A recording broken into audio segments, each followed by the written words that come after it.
Hello, അങ്ങനെ കാത്തിരിപ്പിനൊടുവിൽ വിടൈമുയർച്ചി എന്ന ചിത്രത്തിൻ്റെ ആദ്യ റെസ്പോൺസ് ഇപ്പോൾ ലഭിച്ചിട്ടുണ്ട്. ആ ഒരു അപ്ഡേഷനാണ് ഇന്നൊരു വീഡിയോ ഭാഗത്ത്.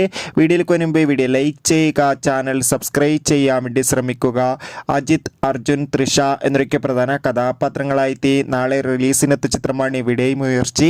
ഏവരും ഏറെ ആകാംക്ഷയോടെയാണ് ചിത്രത്തിൻ്റെ റിലീസിനായി കാത്തിരിക്കുന്നത്. ഫൈനലി ചിത്രത്തിൻ്റെ ഏറ്റവും പ്രധാനപ്പെട്ട പ്രിവ്യൂ റിപ്പോർട്ടൊക്കെ പുറത്തുവന്നിരിക്കുകയാണ്. ചിത്രത്തിൻ്റെ പ്രീമിയർ ഷോക്ക് തന്നെ മികച്ചൊരു പോസിറ്റീവ് റെസ്പോൺസാണ് നേടിയെടുക്കാൻ വേണ്ടി സാധിച്ചിട്ടുള്ളത്. ചിത്രം കാണുന്ന സിനിമാ പ്രേമികളെല്ലാവരും ഒന്നടങ്കം പറയുകയാണ് വിടൈമുയർച്ചി എന്ന ചിത്രം മികച്ചൊരു ആക്ഷൻ ത്രില്ലറാണെന്നും ചിത്രത്തിൽ അർജുൻ്റെയും അജിത്തിൻ്റെയും തൃഷയുടെയും മികച്ച അഭിനയം തന്നെ കാണാൻ വേണ്ടി സാധിക്കുന്നുണ്ടെന്നും. എന്തായാലും വിടൈമുയർച്ചി എന്ന ചിത്രത്തിൻ്റെ കൂടുതൽ അപ്ഡേഷൻ അറിയാൻ വേണ്ടി കാത്തിരിക്കാം. ചിത്രം കണ്ടവരുടെ അഭിപ്രായം, അതായത് ചിത്രത്തിന് വേണ്ടി എത്ര പേര് കാത്തിരിക്കും, തീർച്ചയായും കമൻറ്റ് ബോക്സിൽ രേഖപ്പെടുത്തൂ. കൂടുതൽ സിനിമാ വാർത്തകൾ പെട്ടെന്ന് ലഭിക്കാൻ ചാനൽ സബ്സ്ക്രൈബ് ചെയ്യൂ. ഫെബ്രുവരി മാസം ധാരാളം ചിത്രങ്ങൾ OTT റിലീസ് ചെയ്യും. ചാനൽ ഭാഗം പരിശോധിച്ചാൽ കാണാം. Bye bye.